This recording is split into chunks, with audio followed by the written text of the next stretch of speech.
What if the family who erased you ended up with nothing, and the fortune they tried to steal was signed over to you instead?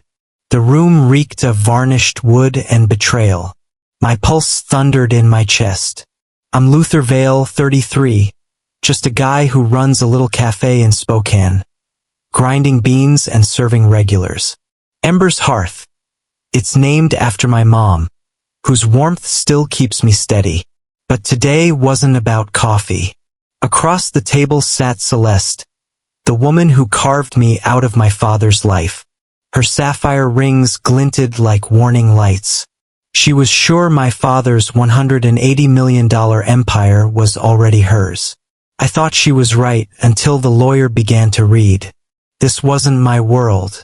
I belong where espresso hisses and roasted beans scent my hands, not in boardrooms where silence weighs like verdicts.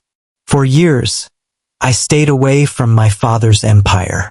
I loved him, but Celeste made sure I was invisible. She thought she'd won. So did I. But ghosts don't stay buried forever. I was 6 when life glowed golden. Mom's cedar candles, Dad's laugh as we sketched dream houses. Then one cold November night, a van tore through a stop sign. Metal screamed. My world ended. Mom's hand went still. I woke to Dad whispering hollow, "She's gone." At 11, Celeste swept in, smooth voice, cold eyes. Months later, she wore a wedding band. Our home shifted. Mom's warmth erased. Theo and Ivy were born, and Dad's joy became theirs. By 19, I left with nothing but a backpack and built a life in Spokane, pouring myself into my café. Then one March morning, my phone rang. My father was in critical condition. At the hospital, Celeste tried to bar me, but I pushed past. Dad, frail and tethered to machines, whispered, "I failed you, but I fixed it."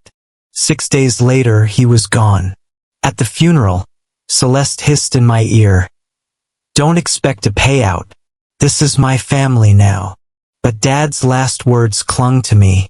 He fixed it. And then came the will. Celeste sat smug, her kids at her side, her brother grinning. The lawyer's voice was calm.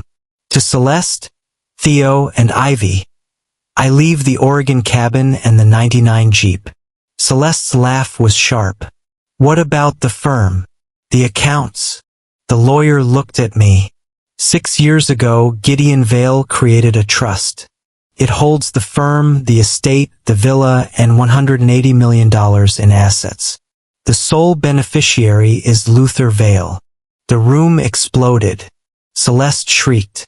"Tell-swa." Ivy gasped. Felix threatened lawsuits. I sat frozen, Dad's signature bold on the page. The lawyer's voice softened. "He believed in you." Outside, spring sunlight broke through the clouds. Back at Ember's Hearth, I hung one of Dad's blueprints beside Mom's sketch. I whispered, "I've got this, Dad." This was never about money. It was about proving I'm more than the sun Celeste tried to erase. Backhand index pointing right. If your past gave you one last shot to reclaim what matters most, would you take it?